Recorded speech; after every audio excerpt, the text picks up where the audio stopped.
ආයිබෝන් මගේ ආදරණීය දුව පුතේ ඔන්න අද ටීචර් එකතු වෙලා තියෙනවා අලුත් වීඩියෝ එකත් එක්ක. ඉතින් මුලින්ම කියන්න ඕනේ ඔයාලට මාස දෙක තුනක් මට අලුතෙන් වීඩියෝ එකක් දාන්න බැරි වුණා. ඒකට මුලින්ම මම ඔයාලගෙන් සමාව ඉල්ලනවා. ඒ වගේම ඔන්න මම ඔයාලට අවසානම කරේ පුතේ ත්‍රිකෝණ ගණන සෙවීම පාඩම. ඒකෙදි මම ත්‍රිකෝණ ගණන සොයන්නේ කොහොමද කියලා මෙන්න මේ බෝඩ් එකේ තියෙන ආකාරයේ ගණිත ගැටලු ටික මම ඔයාලත් එක්ක සාකච්ඡා කරා. හැබැයි මම හිතනවා දැන් සමහර අයට මතක ඇති සමහර අයට මතක නැති අය ඇති. ඒක නිසා මම චුට්ටක් මෙන්න මේ වගේ ගණිත ගැටලුවක් කොහොමද කරන්නේ කියලා ඔයාලට චුට්ටක් මතක් කරලා ඉන්නම්. කොහොමද පුතේ කරේ? කෝ බලන්න මතක තියන අය අත උස්සන්න බලන්න. ඔව් සමහර අයට මගේ පැටව ටිකට මතකයි සමහර අයට චුට්ටක් අමතක වෙන්න පුළුවන්. ඒ හින්දා අපි චුට්ටක් මේක මතක් කරගමු කොහොමද හදන්නේ කියලා. මුලින්ම එහෙනම් කියන්න කොහොමද මේ වගේ ගණිත ගැටලුවක් ආවට පස්සේ අපි ලේසියෙන්ම උත්තර ලියන්නේ කියලා. මුලින්ම පුතේ කරන්නේ අපි මතකයි හැමෝටම 1 2 3 කියලා දැම්මා. ඊළඟට මොකද්ද කරන්නේ? මෙන්න මේ තියෙන ඉලක්කම් ටික අපි එකතු කරන්න ඕනේ. එකතු කරලා බලමු 3යි 2යි 5යි 5යි 1යි 6. පුතේ මේක අපි පාවිච්චි කරන කෙටි ක්‍රමයක්. අපි දන්නවා දැන් මෙන්න මෙහෙම තිබ්බට පස්සේ පුතේ දැන් අපි ඉස්සෙල්ලා තිබ්බේ මේ වගේ ගැටලුවන්නේ. දැන් අපිට වෙලාව තියනවද මෙන්න මෙහෙම ගණන් කර ඉන්න අපිට පේපරේදී විභාගෙදී මේ වගේ කර ඉන්න වෙලාවක් නැහැ. ඒක නිසා තමයි පුතේ මේ වගේ අපි සරල කෙටි ක්‍රම භාවිතා කරන්නේ. එහෙනම් ඔන්න අපි හොයාගත්තා මුලින්ම 1 2 3 කියලා දැම්මා. මේ ටික මේ ඉලක්කම් ටික අපි එකතු කරා. ඊළඟට මෙන්න මෙතන තියෙනවා ටික ලොකු එකක්.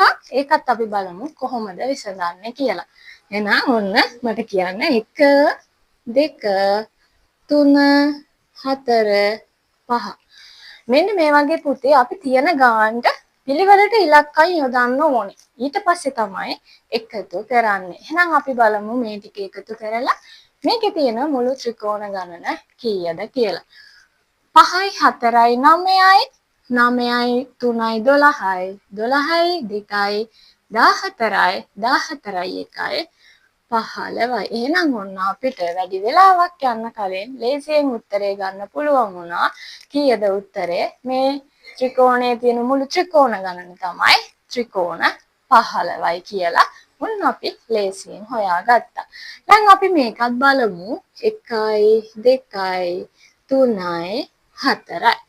ඔන්න අපිට මේකේ මේ පැත්තට ත්‍රිකෝණ 4ක් තියෙනවා. ඒකින්ද අපි පිළිවෙලට 4ට එනකම් ඉලක්කම් යොදාගත්තා. ඊට පස්සේ අපි මේ ටික එකතු කරලා ඉමු. 4යි 3යි 7යි 7යි 2යි 9යි 9යි 1යි 10යි. ඔන්න අපි මේකේ මුළු ත්‍රිකෝණ ගණන 10යි කියලා හොයාගත්තා.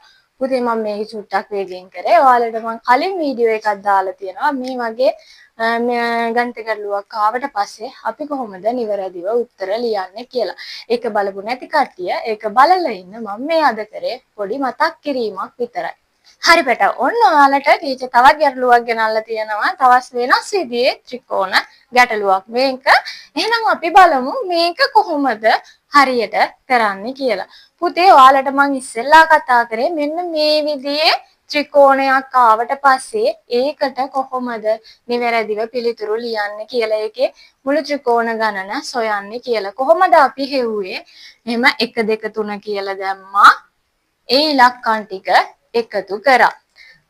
ඒකෙදි පුතේ ඔන්න හොඳට මතක තියාගන්න මෙන්න මේ දෙක වෙනස් වෙන විදිය තමයි මම මේ දැන් කතා කරන්න යන්නේ. මෙන්න මෙතන තියෙනව නේද මුල්ල. අන්නේ මුල්ලේ ඉඳලා පහළට එන ඒව විතරයි මෙන්න මේ විදියට අංක යොදලා එකතු කිරීම කරන්නේ. දැන් මෙතන උත්තරේ 6යි. ආයෙත් කියනවා ආයෙත් මතක් කරනවා මේ උඩ ඉඳන් මෙන්න මෙහෙම පහළට එන ඒවා විතරයි එකතු කිරීම අපි සිද්ධ කරන්නේ. හැබැයි මෙන්න මේක මේ විදිහට අපි එතකොට මේ ටික එකතු කරලා ගන්නවද? ඔව් ඒත් බලන්න මේ මුල්ලේ ඉඳලා මෙතන මුල්ලක් තියෙනවානේ. ඒ මුල්ලේ ඉඳන් තමයි හරහට ඉරි වැදිලා තියෙන්නේ. එහෙනම් අපි මේ ටික 1 2 3 කියලා දාලා මේ ටික එකතු කිරීම සිද්ධ කරනවා. මෙන්න මේ පැත්තට තියෙනවා මේ පැත්තට හෝ මේ පැත්තට. හැබැයි මෙන්න මෙහෙම මේ මුල්ලේ ඉඳන් එන ඒවා විතරයි අපි එහෙම එකතු කිරීම සිද්ධ කරන්නේ. ඊට පස්සේ ඔයාලට ඔන්න වෙනස් විදිහ එකක් තියෙනවා. මෙහෙම නෙමෙයි මේ පැත්තට නෙමෙයි මේ හරහට තමයි ඉරි තියෙන්නේ. මේ වගේ ත්‍රිකෝණ ගැටලුවක් ආවට පස්සේ අපි කොහොමද කරන්නේ? ආයි අර විදියටම 1 2 3 කියලා දානවා. ඊට පස්සේ මොකද කරන්නේ? කියන්න බලන්න පුළුවන් නම් මොකද කරන්නේ කියලා කට්ටිය. ඔව්. කරන්න දෙයක් නෑ පුතේ. මෙන්න මෙතන අපි අවසානයේ දැම්මේ කීයද? ඉලක්කම 3යි. එහෙනම් මෙන්න මේකේ මුළු ත්‍රිකෝණ ගණන 3යි. පුළුවන් නම් කියන්න ඊට වඩා වැඩියෙන් තියනවා නම් ඊට වඩා වැඩියෙන් නෑ පුතේ. මේකේ මුළු ත්‍රිකෝණ ගණන 3යි. හැම එකේම 1 2 3 කියලා පල්ලෙහාට දැම්මා. අවසාන ත්‍රිකෝණයටම ආපු ඉලක්කම තමයි ඒකේ මුළු ත්‍රිකෝණ ගණන බවට පත් වෙන්නේ. එහෙනම් අපි මේක කරමු 1යි 2යි 3යි 4යි 5යි. එහෙනම් මට කියන්න මේකේ මුළු ත්‍රිකෝණ ගණන කීයද? අපි 5යි කියලා උත්තරේ ගත්තා. එකක් තියෙනවා 1යි 2යි 3යි 4යි 5යි 6යි 7යි 8යි. එහෙනම් මේකේ මුළු ත්‍රිකෝණ ගණන කීයද?